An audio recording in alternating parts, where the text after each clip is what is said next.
부활의 아침 예배하는 우리들에게 주님께서 은혜와 평강 내려주시기를 바랍니다. 오늘은 요나 강의 네 번째 시간입니다. 밤낮 3일을 물고기 뱃속에 있으니라 라는 제목으로 하나님 말씀 전하겠습니다. 지난주에 우리는 불순종하는 요나의 내면을 좀 들여다보았습니다. 요나는 선지자였음에도 불구하고 하나님의 말씀을 거역을 했죠. 마침 저기 다시 쓰행 배가 있네 라고 하면서 자기 합리화를 하는 인생이었다고 했습니다. 하나님을 피해서 배 밑층으로 숨어드는 인생이었고 영적인 깊은 잠에 빠져버렸습니다. 문제는 우리도 그럴 수 있다는 거죠. 신앙생활하면서 요나와 같이 신앙생활할 수가 있습니다. 겉과 속이 다른 그리스도인이 될 수 있다라고 하는 것이죠. 예수님께서 바리새인들을 향하여서 회칠한 무덤이다 라고 이제 혼을 내셨는데 우리도 그런 것은 아닌가. 내 겉은 뭔가 아름다운 것으로 이렇게 저렇게 칠해져서 꾸며져지고 있는데 내 속은 썩은 내가 나는 죄악의 더러운 것들이 가득한 것은 아닌지 한번 우리의 영혼을 돌아보기를 원합니다. 결국 요나가 바다에 던져졌었다고 했습니다. 근데 죽지 않았죠. 하나님께서 예비하신 큰 물고기가 그 순간 요나를 삼켰습니다. 하나님은 요나의 가는 길을 막으셨고 그의 인생에 간섭하신 거죠. 요나에게 다시 기회를 주시는 것입니다. 다시 사명의 자리로 갈 수 있도록 기회를 한 번 더 주시는 거죠. 하나님은 불순종하는 요나라도 포기하지 않으시는 것입니다. 자, 이제 그렇게 오늘 본문이 됐어요. 요나가 드디어 물고기 뱃속에 들어갔습니다. 어떤 물고기였는지는 알 수 없어요. 성경이 그것을 말하고 있지는 않습니다. 하지만 추정은 할 수가 있죠. 요나를 그냥 씹지 않고 통째로 삼킬 만큼 큰 물고기였던 것 같아요. 요나는 물고기 뱃속에 그대로 들어갔습니다. 죽지 않고 살았어요. 17절 말씀해 보니까 뱃속에라고 하는 단어가 보이실 텐데 이것은 창자 안에라고 하는 원어의 뜻을 가지고 있습니다. 요나가 물고기 창자 안에서 어떻게 그럼 사흘 동안 살 수 있었는가? 참 풀 수 없는 미스테리죠. 생물학적으로 볼 때 물고기도 소화작용을 할 거 아닙니까? 위산이 나왔을 텐데 어떻게 요나가 살 수 있었겠어? 그 뱃속에서 공기가 어디 있어? 숨은 도대체 어떻게 쓸 거야? 우리 머리로 자꾸 답을 찾으려고 하지만 우리의 머리로는 이러한 신비를 해결을 할 수가 없어요. 그러나 여러분, 믿음이 신비를 해결하는 줄로 믿습니다. 우리 하나님은 천지를 창조하신 하나님이시죠. 큰 바람을 일으키시고 큰 풍랑을 일으키셨던 하나님이셨다면 지금 물고기 뱃속도 어떤 환경으로든 만드실 수 있는 하나님이신 거죠. 요나는 하나님의 은혜로 물고기 뱃속에서 3일을 생존을 했습니다. 그리고 드디어 2장 말씀으로 넘어가면 이제 많은 부분 요나의 기도가 나와 있어요. 물고기 뱃속에 들어간 요나가 하나님 앞에 이제 기도하는 장면이죠. 그리고 마지막 10절에는 이제 물고기가 요나를 육지에 다시금 토해내는 그런 장면이 이제 그려지고 있습니다. 어떤 사람들은 요나 2장을 말하면서 여기에 기록되어 있는 요나의 기도는 회개 기도다라는 이제 그런 얘기를 하는 사람이 많이 있어요. 근데 여러분, 정말로 그럴까요? 우리가 방금 함께 읽었지만 아무리 찾아봐도 여기에는 요나의 회개의 내용이 없습니다. 자신의 죄를 고백하는 내용이 없고 자신의 불순종에 대한 어떤 언급조차 없음을 우리가 알게 됩니다. 그저 물고기 뱃속에서의 내 상황이 어떤지를 토로하고 있고요. 오히려 자신이 구원하신 하나님에 대하여 감사 기도를 하고 있는 것입니다. 사랑하는 여러분, 저는 오늘 요나서를 조금 다른 관점에서 한번 해석해 보기를 원합니다. 요나서를 읽을 때 우리는 보통 하나님의 뜻을 어기고 도망치는 요나, 그리고 그 이후에 일어나는 여러 가지 사건들에 집중을 하지 않습니까? 하지만 오늘 저는 이 본문을 좀 더 깊이 신약적 관점의 차원에서 좀 읽어내려가려고 합니다. 요나의 이야기는 곧 예수 그리스도의 이야기입니다. 미리 말씀을 드립니다. 오늘 본문은 요나의 이야기지만 흥미로운 이야기는 아니에요. 하지만 중요한 설교입니다. 복음으로 구약의 요나서를 해석할 수 있는 눈이 이 아침에 열려졌으면 좋겠습니다. 요나는요, 다시 한번 말씀드리지만 예수님의 이야기예요. 요나는 구약의 예수를 예표하는 인물인 것입니다. 예수님께서 친히 그것을 먼저 말씀하셨어요. 마태복음 12장입니다. 그때 서기관과 바리새인 중 몇 사람이 말하되 선생님, 우리에게 표적 보여주시기를 원하나이다. 예수께서 대답하여 이르시되 악하고 음란한 세대가 표적을 구하나 선지자 요나의 표적밖에는 보일 표적이 없느니라. 예수님 당시에 많은 종교 지도자들이 예수님께 표적을 구했어요. 당신이 정말 하나님으로부터 온 사람이 맞다면 그것을 증명할 수 있도록 확실하게 눈에 보이는 뭔가를 좀 보여주십시오 라고 요청을 하는 거죠. 근데 예수님은 그 요청에 대해서는 거절하셨어요. 대신 구약의 요나의 표적을 말씀하시는 것입니다. 그것을 통해서 당신의 죽음과 당신의 부활을 진정한 표적으로서 증거하고 계시는 거예요. 자, 그러므로 우리는 요나서를 읽을 때 무엇을 봐야 되겠습니까? 예수님께서 말씀하신 것처럼 예수님의 죽음과 예수님의 부활을 볼 수 있어야 되는 거예요. 요나의 이야기는 예수님의 이야기입니다. 우리를 구원하시는 예수님의 이야기입니다. 이러한 관점으로 1장의 이야기를 제가 다시 한번 좀 해석을 해드리겠습니다. 요나 1장 4절 말씀이었어요. 여호와께서 큰 바람을 바다 위에 내리심에 바다 가운데 큰 폭풍이 일어나 배가 거의 깨지게 된지라. 큰 바람과 큰 폭풍 때문에 배가 거의 부서져서 다 그냥 주저앉게 되었다. 그 얘기를 묘사하고 있는 거 아닙니까? 이것은 무엇을 말하는 걸까요? 죄악으로 인해서 죽을 수밖에 없는 우리들의 인생, 그것을 지금 이렇게 그려주고 있는 거예요. 바다에 물이 가득함처럼 이 세상에는 온갖 죄악으로 가득 차 있다고 말을 하는 것이죠. 물 때문에 배에 있던 탄 사람이 다 죽을 위기에 처했던 것처럼 이 세상의 죄악 때문에 우리 모든 사람은 거의 죽을 지경에 빠지게 되었다. 이것을 우리들에게 보여주고 있는 것입니다. 여러분, 요나서는요, 우리의 이야기를 하고 있는 거예요. 그리고 13절을 또 보시죠. 풍랑 만난 선원들이 살려고 발버둥 치는 장면입니다. 그러나 사람들이 힘써 노를 저 배를 육지로 돌리고자 하다가 바다가 그들을 향하여 점점 더 흉용함으로 능히 못한지라.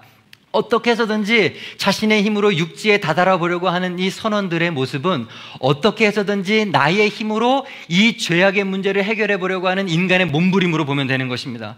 하지만 선원들은 육지에 닿지 못했죠. 노력하면 노력할수록 바다는 더 거세졌고 그들은 육지로부터 멀어졌어요. 그렇습니다. 인간의 힘으로 내가 죄악의 문제를 해결하려고 애를 쓰면 애를 쓸수록 우리는 점점 더 구원으로부터 멀어지는 거예요. 하나님으로부터 멀어질 수밖에 없는 것입니다. 노력할수록, 발버둥 칠수록, 인간의 과학과 문화 이런 것들이 발달하면 발달할수록 죄악의 거센 바다 물결은 더욱 흉흉해지는 것이고 우리를 죽음으로 몰아갈 수밖에 없는 것입니다. 여러분 기억하십시오. 우리의 노력으로는 육지에 다다를 수가 없어요. 우리의 노력으로는 천국에 이룰 수가 없고 구원에 이룰 수가 없는 것입니다. 그런데 여러분, 전혀 해결되지 않은 것 같은 이러한 죄악의 파도가 한순간에 갑자기 잔잔해졌어요. 15절이죠. 요나를 들어 바다에 던짐에 바다가 뛰노는 것이 곧 그친지라. 요나는 누구? 곧 예수 그리스도라고 하지 않았습니까? 하나님의 아들 예수 그리스도께서 바다에 던짐에 십자가에 던져졌을 때 우리의 모든 죄악의 문제가, 인생의 파도가 그쳤다라고 하는 것을 가르쳐주는 것입니다. 한 사람 예수님으로 인해서 우리는 죄악의 사슬에서 풀어진 것이고 마귀의 종에서 해방되었음을 믿는 우리 모두가 되기를 바랍니다. 죽음의 폭풍이 완전히 사라진 것입니다. 요나서는 예수님의 죽음을, 그분의 구원하심을 명확하게 우리들에게 보여주는 예표가 되는 거죠. 특별히 요나가 물고기 뱃속에 있었던 그 기간을 주목하시기를 바랍니다. 17절이죠. 요나는 3일을 물고기 뱃속에 있었습니다. 예수님께서 죽음에 머무른 시간이 며칠이죠? 3일이었습니다. 요나의 뱃속의 3일은 예수님의 스올에서의 3일인 것이죠. 우리는 오늘도 신앙을 고백했죠. 우리는 예수님께서 장사한 지 사흘 만에 죽은 자 가운데 다시 살아나신 것을 믿는 사람들입니다. 요나는 명확하게 예수님의 예표가 됩니다. 자, 근데 여기에서 끝나지 않아요. 오늘 설교의 핵심은 지금부터입니다. 2장에 물고기 뱃속에 있는 요나가 기도하는 내용이 기록되고 있지 않습니까? 그렇다면 이것을, 요나의 이야기를 예수님의 이야기로 볼 때 이 요나 2장은 도대체 그러면 어떻게 해석을 해야 되겠습니까? 물고기 뱃속에서 기도하고 있는 요나, 이것은 십자가에서 죽으신 이후에 스올에 내려가신 주님께서 하나님 아버지께 기도하시는 장면인 것입니다. 다시, 물고기 뱃속에서 3일 동안 기도하고 있는 요나는 스올에 내려가서 3일 동안 하나님 아버지께 기도하는 예수님의 기도를 우리들에게 보여주고 있습니다. 자, 2절을 다시 한번 보기를 바랍니다. 물고기 뱃속을 무엇의 뱃속이라고 합니까? 스올의 뱃속이라고 명확히 이야기합니다. 스올이 뭐죠? 구약에서 죽은 자들의 장소가 스올이에요. 주님은 십자가에서 죽으신 후에 죽은 자들과 함께 스올에 계셨던 것입니다. 베드로 3장 19절 다 함께 시작. 그가 또한 영으로 가서 옥에 있는 영들에게 선포하시니라. 예수님께서 죽으신 후에 그의 영이 옥에 가셔서, 스올에 가셔서 죽은 영들에게 선포하셨다라고 하는 말씀입니다. 상당히 해석하기가 난해한 성경 구절이죠. 죽으신 주님께서 왜 영으로 스올에 내려가셨는지, 거기서 죽은 자들의 도대체 뭐라고 말씀하셨는지 우리는 알 수는 없어요. 물론 죽은 자들에게 복음을 선포함으로 그들을 구원케 하시려고 하신 것은 아닐 거예요. 지옥에 간 사람을 천국에 갈 수는 없죠. 그죠? 천국에 가게 할 수는 없죠. 그게 성경의 전체적인 교리이기 때문에 그렇습니다. 하지만 분명한 것은 무엇입니까? 예수님은 십자가에서 죽으신 후에 수월에 내려가셨다라고 하는 것이에요. 수월에 내려가셨어요. 오늘 요나서 2장 말씀을 통해서 우리는 힌트를 얻을 수 있어요. 수월에 가신 예수님께서 무엇을 하셨는가? 그렇습니다. 수월에 내려가신 주님께서는 하나님 아버지께 기도를 하신 것입니다. 우리는 흔히 생각하기를 예수님께서 십자가에서 죽으신 후에 예수님께서 당하신 고통은 그것으로 끝이다 라고 생각을 합니다. 그러나 오늘 본문은 가르쳐주지요. 주님은 죽으신 후에 수월로 내려가셨고 부활하시기까지 3일 동안 끔찍한 죽음의 고통을 당하시면서 어둠의 고통을 당하시면서 하나님께 부르짖어 간구하셨습니다. 예수님의 기도를 이제 하나하나 보겠습니다. 2절이죠. 이르되 내가 받는 고난으로 말미암아 여호와께 불러 아뢰었더니 주께서 내게 대답하셨고 내가 스올의 뱃속에서 부르짖었더니 주께서 내 음성을 들으셨나이다. 스올에 내려가신 예수님이 죄인을 위해서 성부 하나님께 간구하는 내용이에요. 여러분 잘 생각하세요. 예수님은 십자가에 달려 죽으실 때에도 죽을 영혼들을 위해서, 그죠? 세상에 죽어가는 영혼들을 용서하는 기도를 하나님 앞에 드리셨습니다. 누가복음 23장이죠. 아버지 저들을 사하여 주옵소서 자기들이 하는 것을 알지 못함이니이다.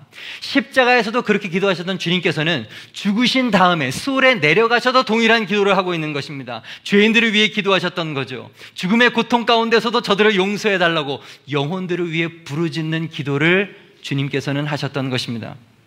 상상을 해봅니다. 주님의 이러한 기도를 들으신 아버지 하나님의 마음은 어떠셨을까요?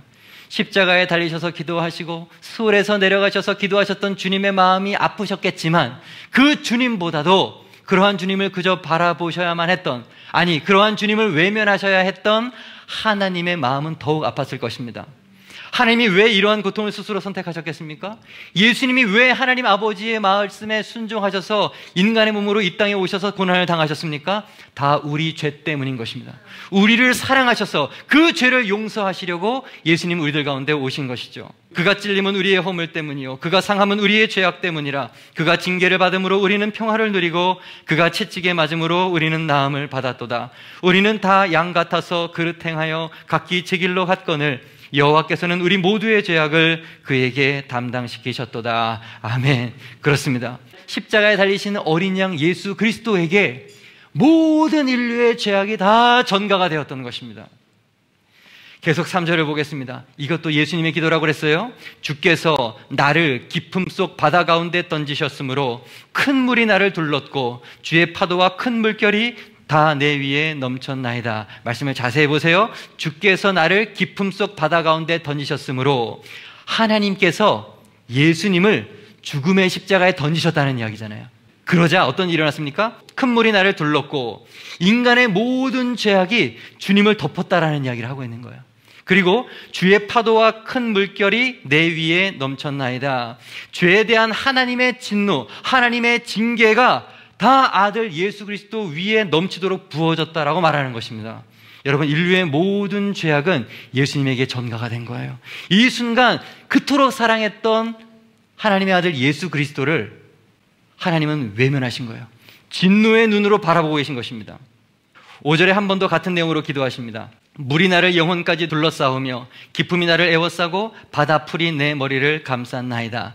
물이 나를 영혼까지 둘러싸우며 세상의 모든 죄악이 예수님의 육체는 물론이거니와 영혼까지도 다 삼켜버렸다는 이야기죠. 기품이 나를 에워쌌다. 스올의 그 흑암이 주님을 두려움으로 절망으로 빠뜨렸다라고 하는 것이죠. 바다풀이 내 머리를 감쌌나이다. 도저히 벗어날 수 없는 사망의 상태라는 것을 우리들에게 보여주고 있죠. 주님은 이렇게 우리의 죄 때문에 고통을 당하신 것입니다.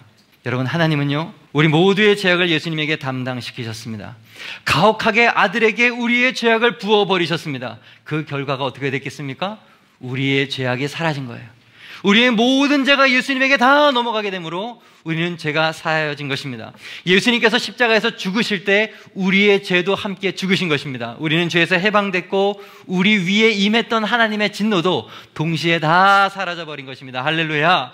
요나가 죽고 나서 그 배 위에 있었던 모든 사람이 살아난 것처럼 예수님께서 십자가에서 죽으심으로 온 인류가 구원을 얻을 수 있게 된 것이죠.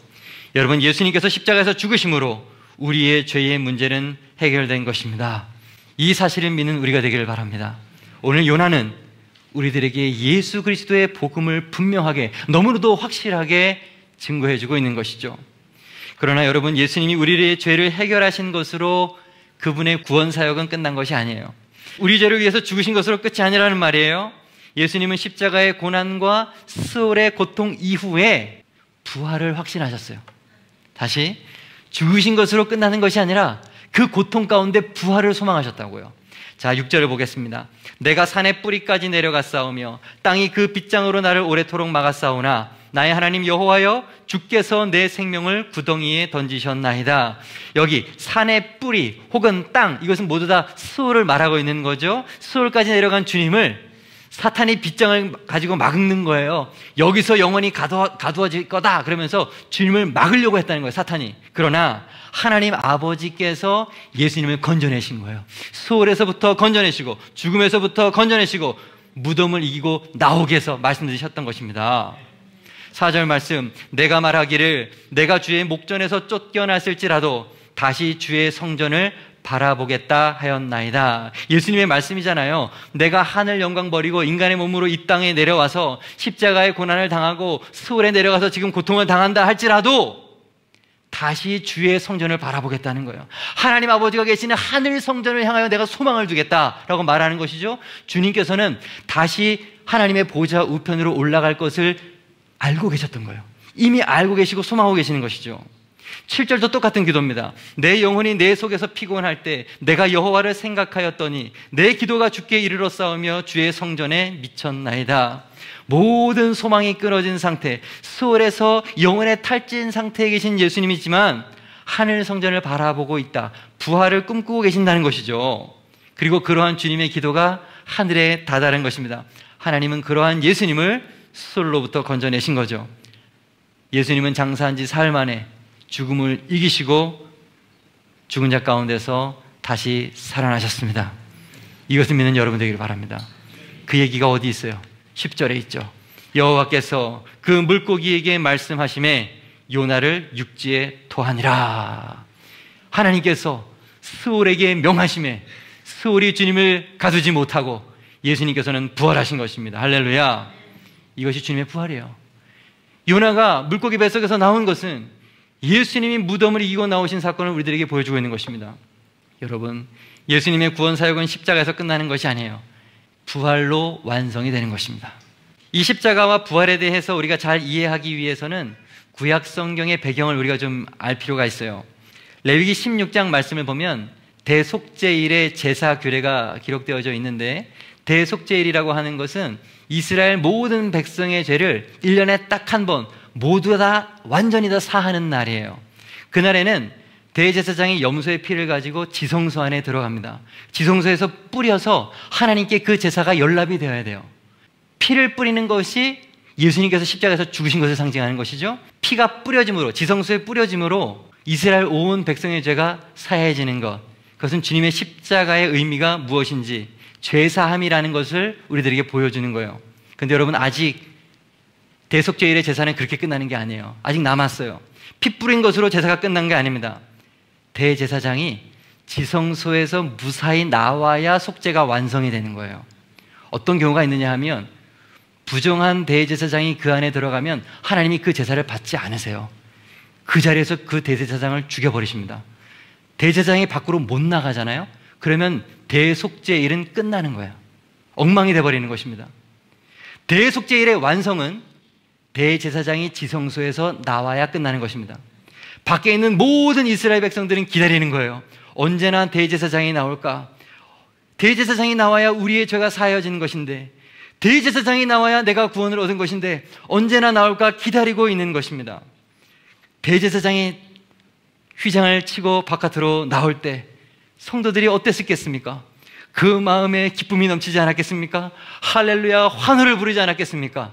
여러분, 그것이 바로 부활인 것입니다.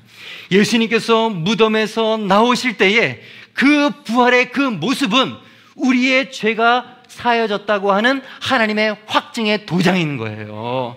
그래서 여러분, 예수님의 구속 사역은 십자가로 끝나지 않아요. 우리의 죄사함으로 끝나는 것이 아닙니다. 부활로서 완전히 확증이 되어야 온전한 끝임이 되는 것입니다. 부활이 없이는 죄사함도 없고 새 생명도 없고 의도 없어요. 그리스도께서 다시 살아나신 일이 없으면 너희의 믿음도 헛되고 너희가 여전히 죄 가운데 있을 것이요. 예수님의 부활은 예수님의 대속의 죽음을 하나님이 승인하셨다라고 하는 구원의 확증인 것입니다. 이렇게 정리할 수 있을 거예요. 예수님이 부활하심으로 우리의 구원은 확증되었습니다.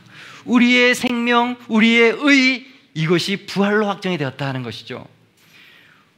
우리도 이스라엘 백성들처럼 무덤에서 걸어 나오시는 부활하신 예수 그리스도를 바라보므로 기뻐하며 환호하는 하루하루를 살아가기를 바랍니다. 예수님은 우리를 위하여 부활하셨어요. 우리의 모든 구원을 확증하셨습니다. 마지막으로 한 가지만 더 말씀드리기를 원합니다. 요나의 기도에서, 예수님의 기도에서 우리가 한 가지 더 주목해야 할 구절들이 있는데 8절과 9절의 말씀입니다. 거짓되고 헛된 것을 숭상하는 모든 자는 자기에게 베푸신 은혜를 버렸사오나 나는 감사하는 목소리로 주께 제사를 드리며 나의 서원을 주께 갚겠나이다. 구원은 여호와께 속하였나이다 하니라. 여기 거짓되고 헛된 것을 숭상하는 모든 자가 누굽니까? 주님을 영접하지 않는 모든 불신자들을 말하는 거죠. 허무한 우상들 숭배하고 하나님께서 베풀어 주신 수많은 은혜들을 그냥 발로 걷어차는 사람들을 말하는 것입니다. 우리 주변에 그런 사람들이 많죠. 십자가에서 우리의 모든 죄악을 사하셨다는 것을 인정하지 않는 사람이 있습니다. 하나님의 사랑, 하나님의 감사, 하나님 안에서 오는 평안, 기쁨, 소망, 이런 것들을 그냥 다 무시해버리는 그런 사람들이 있죠. 그들은 굉장히 어리석은 사람들인 것입니다. 근데 주님께서 뭐라고 말씀하시는 거예요? 그런 자들이 있을지라도 자기 자신을 어린 양으로 희생 제물로 하나님 앞에 드리고 하나님께 약속한 그러한 구원 사역, 나는 끝까지 완수하겠다라고 하나님 앞에 다짐하고 있는 거예요. 하나님, 내가 지금 죽지만 하나님과 나와의 언약을 지키겠습니다. 저 십자가 지고 저들 위해서 끝까지 십자가에서 죽는 이 사명 끝까지 감당하겠습니다. 그 말씀하시는 거죠. 그런 사람이라도 포기하지 않겠다는 것입니다. 주님의 사랑은 우리의 어리석음보다도 강한 것이죠. 여러분, 주님은요, 은혜를 저버린 자를 위해서도 십자가에서 피 흘려 죽으시는 분이신 것입니다. 이 아침 그 큰 사랑을 경험하는 우리 모두가 되기를 간절히 소망합니다. 여러분, 오늘 저는 다른 것을 이야기하지 않았어요. 요나의 이야기였지만 처음부터 끝까지 복음만을 말씀을 드렸습니다. 요나서는 너무나도 분명하게 예수의 십자가 복음과 부활의 복음을 우리들에게 가르쳐주고 있습니다. 솔직하게 고백드리겠습니다. 저는 오늘 설교를 준비하면서 한편으로 겁이 났어요. 기존의 요나 설교는 그래도 스토리가 있고 무언가 흥미로운 이야기들이 있는데 예수님의 복음에 흥미가 있을까라고 하는 생각이 들었어요.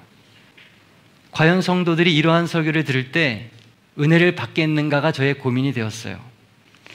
오늘 설교를 들으셨는데 여러분의 마음속에는 어떠한 반응이 있으십니까? 다른 때보다 재미없으십니까? 다른 때보다 은혜가 되지 않으십니까? 아니에요. 오늘 설교는 제가 지금까지 했던 그 어떤 설교보다도 가장 중요한 설교, 예수님의 십자가와 부활로 우리의 구원을 확증하는 복음의 설교입니다. 집에 가셔서 다시 들어보세요.